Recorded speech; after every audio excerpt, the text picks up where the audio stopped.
trying to make their way past that one car that's holding them all up. A bit of a lock-up there for Walter Rijkaard.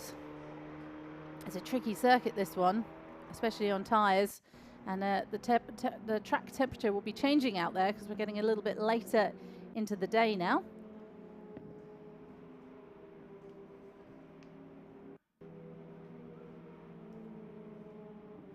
So it's important for Enzo Richer to try and fight Juan Francisco Soldovini at the front, but it seems that he is commanding it with nearly a 4-second lead now. So this battle continues between Frédéric Billiot.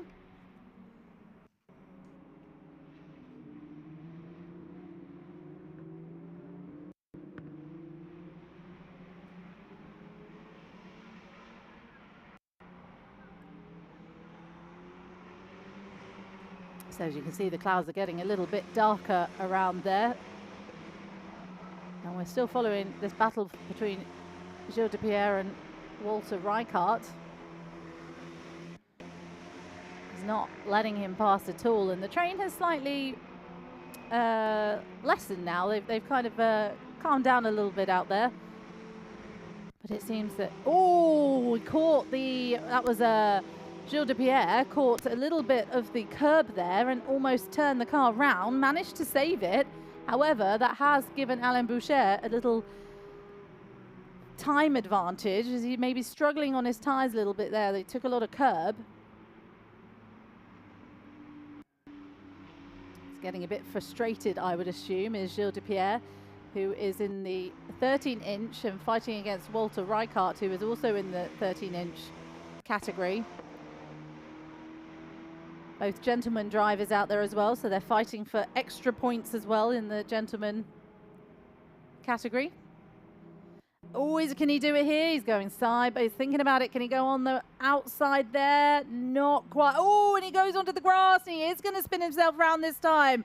Gilles de Pierre really tried there, but unfortunately, at the hairpin of 6, you're going to struggle getting that round. And he did manage to get the car round, but he didn't quite manage to get round Walter Rijkaard. So shame there for Gilles de Pierre, who did spin the car around there at the hairpin of 6.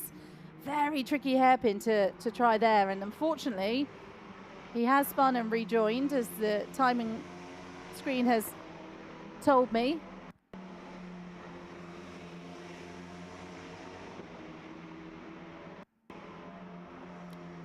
So unfortunately that battle is over now for Gilles de Pierre. He has rejoined, so that's lucky, and can continue, but he was looking to try and overtake Walter Rijkaard in 6. So here is the battle from Frédéric Billiot. Here's the replay then. So does he get a little nudge there from Walter Rijkaard? Not sure. Anyway, it spins himself around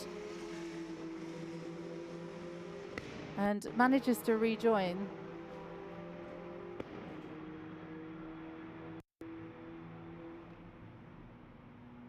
So Gilles de Pierre has continued, and now it's Frédéric Billiot who is under pressure from Arthur Agata, who is really starting to close in. They are fighting 2 different battles, but it is still points for positions. Arthur Agata is in the Formula Renault 2.0 car, and Frédéric Billiot is sitting second in the Formula Regional 13-inch at the moment.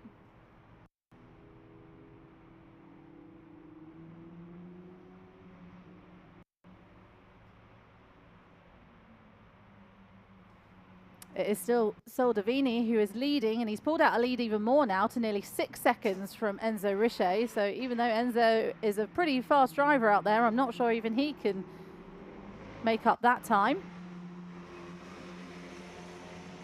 So it is commanding. There you go. Soldovini is almost racing on his own out there. Enzo Richer is unable to match his timing at all. He's now pulled out a 6-second lead, which is pretty impressive in only about 11 minutes worth of racing. And you could tell this must be a track. I'm sure we'll speak to Juan after this. Maybe this is a track he knows very well and a track that he enjoys.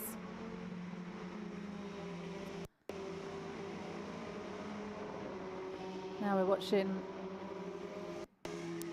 Enzo Richer, unable really to touch Soldovini, and Orban Robert Prince has also dropped off 2 seconds behind, so a bit of a lonely race for the top 3 at the moment, but you have to say Orban Robert Prince is doing a brilliant job in his first races in the Formula Cup.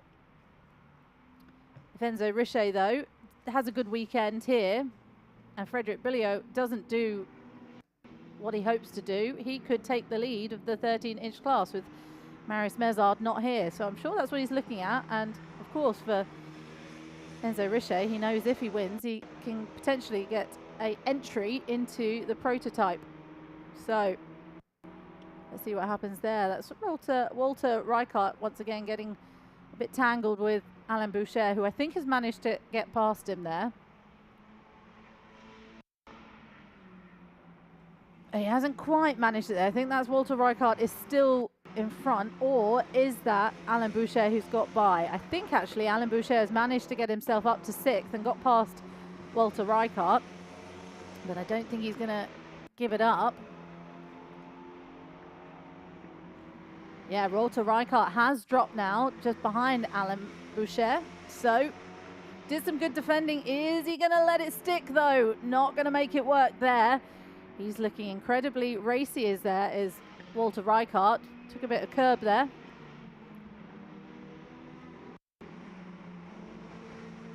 Oh, Walter Reichart pushing just a little bit hard there as he heads into the final corner onto the start-finish straight. And he's dropped back a little bit there from Alain Boucher now.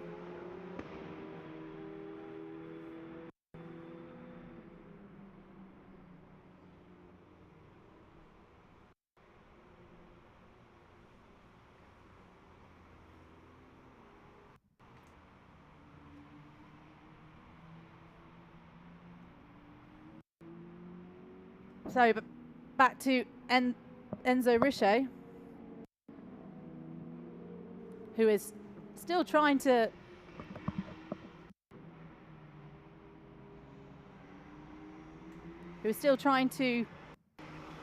close the gap to that man at the front, Juan Francisco Soldovini, who has managed to pull out over 6 seconds of a lead now. So it looks like it might be game over for Enzo Richer, but I'm sure he'll take second place quite happily with 6 minutes left. And this man, you have to really commend him for his work out there. He missed out on Paul Ricard and managed to make it back-to-back wins after his impressive win in Portimao, and it looks like he's going to do it again. He's raced with some of the best drivers out there and raced in Spanish Formula 4, finishing 25th. He only did 3 races there, and Formula 4 Brazil as well, and also Formula 4 Italy. That was when he raced against Kimi Antonelli. He raced at the Red Bull Ring and Monza. His best finish was 22nd. He did win as well in Estoril. It was raining a lot, so he's probably looking forward to rain tomorrow. See if he enjoys the rain. He obviously did when he was out there. It was foggy and rainy, and he went on to win at just 16 years old. So what's happening just behind here then? Walter Reichart once again trying to put pressure on Arthur Agata, who has rejoined the championship for this round. Frédéric Billiot has managed to make his way up to 4th now, which is important in the Formula Regional 13 inches, with Marius Mezard not here this weekend. Can he take the lead? Mathematically, he should be able to if he scores enough points.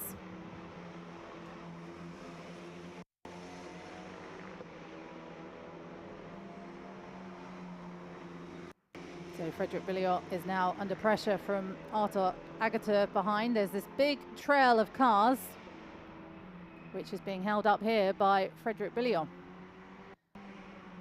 Gilles de Pierre has managed to get himself up behind Alain Boucher as well, with Walter Reichart still sitting in 6th.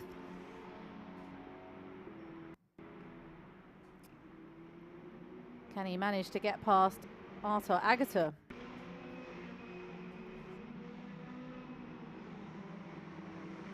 So interesting conversation going on up here. I'd love to be a fly on the wall for that one, to see exactly what was being said from the tower. So it's still this train behind Frédéric Billion, who is under pressure now from Arthur Agata. And can he do it here? Will he be bold enough to make that move? The car number 24, just behind, goes a little bit wide there and drops it back a little bit from Frédéric Billion. At the front is still Juan Francisco Soldevini, who's nearly got a 7-second lead now out there in the front. Impressive stuff from him. Frédéric Billion here, still having this young gun of Arthur Agata breathing down his neck, and Gilles de Pierre there seeming to try and see if he can get past Walter Rijkaard. And it looks like he's trying, not quite there. Thought he was going to try and go side by side there into the right-hander, but unable to. And he's just dropped back a little bit there from Walter Rijkaard now. But this pressure does really start to go from Arthur Agata, which you have to also commend him for his work too. Ooh, a bit wide there from Walter Rijkaard, under pressure from Gilles de Pierre.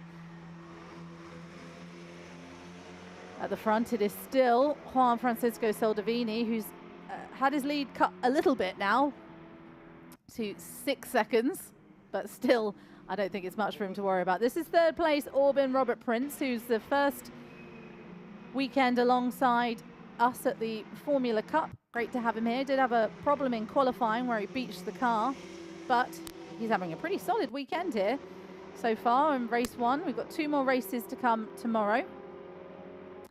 But the Swissman is looking for a podium place here in the Formula Regional 13 inches as well. He's also a gentleman driver, so picks up extra points for that too. He's having a bit of a lonely race, it seems, though. He's got no pressure from behind. The next car is quite a few seconds behind of Frédéric Billion, who's holding up that string of drivers, getting frustrated behind him, including Arthur Agata, who has yet to be able to get past him.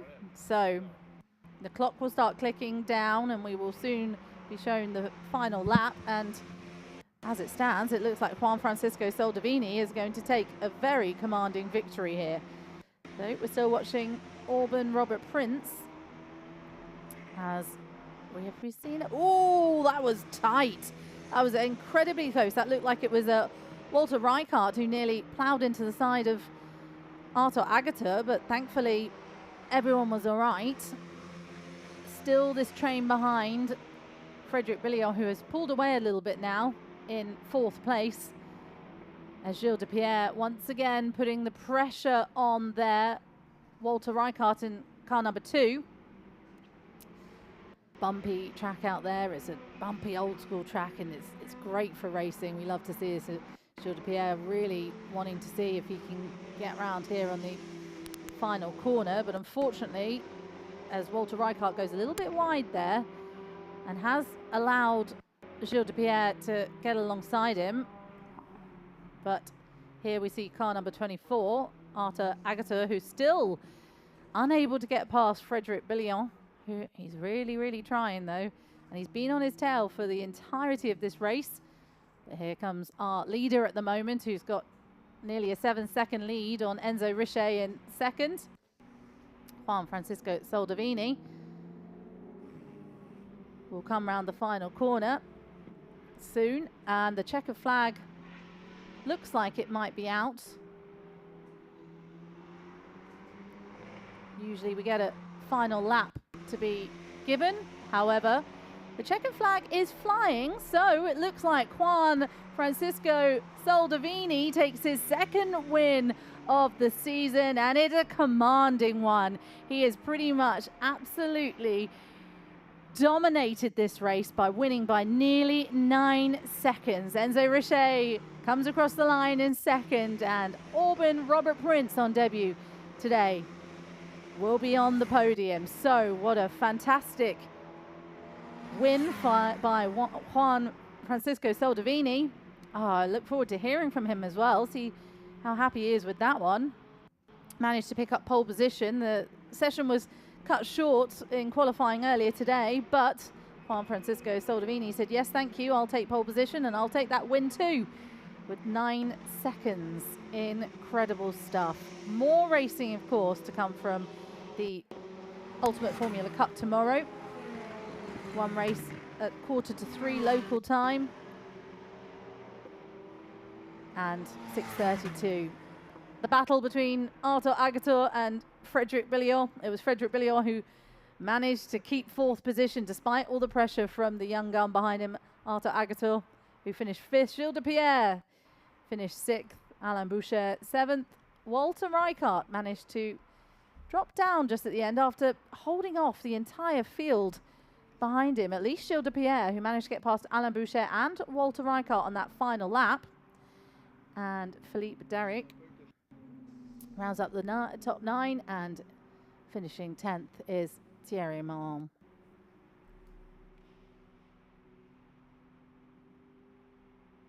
So there is our winner, Juan Francisco Soldevini, 17 years old, born on 3rd of March 2007, which is crazy to think, isn't it? Such a talent that we've been able to pick up here.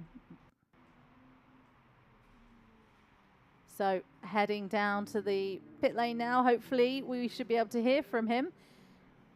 Chris should be standing by. So overall classification there, as you see, it was Juan Francisco Soldevini who takes the win here at Hockenheim. And we've got some really exciting races to come tomorrow, especially if it rains. It could be very exciting if it rains. So Juan Francisco Soldevini takes the win then from Enzo Richer, from Aubin Robert Prince, and the winner of the Formula Renault 2.0 is Arthur Agator on his return to the championship. And we haven't got any of the 17 inches, so it's just the 13 inches and the Formula Renault 2.0. So it was a battle for everything out there as Juan Francisco Soldevini jumps out of the car to claps from his team. And here's our newcomer, Aubin Robert Prince, as well. Lots of hugs from the team. Great to see from the Artline Virage team. And the team manager there as well. And Chris should be standing by shortly to speak to the young gun, who, like I said, won by quite a hefty amount. 9 seconds is quite a lot to win by. So do make sure you join us tomorrow. We've got more racing to come. The racing will get underway at 10:40 in the morning with the Ferdinand Cup, and then race 2 for the Ultimate GT Sprint Cup will be happening just before lunchtime at 11:50 or so. So if you want to see more Ultimate Formula Cup, that will be at 2:45 local time for us, obviously in Germany. And if you want to see the final race of the weekend for the Ultimate Formula Cup, that will be at 6:30. So I think we can probably pop down to the pit lane very shortly and see if Chris is down with our winner. So let's head down to the pit lane and let's hear from Chris Stevens, who is alongside our winner, Juan Francisco Soldevini. Juan Francisco, what a performance. Absolutely dominant out there. Well, yeah, it was lights to flag, but certainly wasn't easy. At the start, I really had to push to make sure I got a good gap on Enzo and the rest of the group. But then after that, it was just a matter of not making any mistakes, driving calm, managing the tires, hoping it wouldn't rain because there was a lot of wind in many sections. Sometimes I thought I saw drops, but yeah, we did a lot of work to be here. I'm very proud of the whole team. Thank you. They gave me an excellent car, and yeah, thanks to my dad also for always supporting me, helping me, and yeah, it's been a pleasure. Obviously, there were quite a big threat of rain tomorrow. So can you do the same again in different conditions? Well, yeah, it would be a totally different race if it rains. We only had one practice rain yesterday, but yeah, we'll see how it goes. Really, I have no idea what rain could mean, but it's going to be a whole different race, and I'm certain that I don't know the outcome, so we'll just hope. Well, if we knew the outcome, we wouldn't be here to find out, would we? Well, congratulations on a fantastic victory. Go and celebrate with your Virage team. Thank you. Now, we hopefully can find Ligier as well. I'm going to try and trouble him for an interview over here. Can we have a word? Enzo, how was that race for you? Not really great, not what I expected, but yeah, I think we will do better tomorrow because they announced some rain, but I don't know. We don't have the car to go to the first place. So yeah. What were you struggling with today? We're struggling with on the a bit. Comment on dit ligne droite? Je sais pas. Comment on dit ligne droite? Yeah, on the straight line. Yeah, we really. Yeah, we don't have that much speed as him. So yeah. Well, hopefully you can get it sorted for tomorrow. Maybe a bit of rain will bring you some light as well. Don't be too disheartened. Thank you for the translation as well. That was very well timed. Right, the Ultimate Formula Cup is back out tomorrow though, so don't go anywhere, and we'll see you tomorrow.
Peu importe qui tu es, peu importe d'où tu viens, nous passons tous par les mêmes étapes.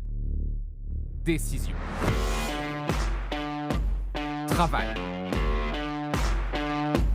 Concentration. Objectif. Peu importe ce qui se passe, reste concentré. Dans la difficulté, ne lâche rien. Crois en toi et crois en ce que tu peux accomplir. Ne te décourage pas. Il y a toujours moyen de réussir. Il y a toujours une solution. Tu peux le faire. Tu peux atteindre ta cible. Il n'y a pas de raccourci. Juste la volonté, le travail et un peu d'aide. 9 mm. Atteins ta cible.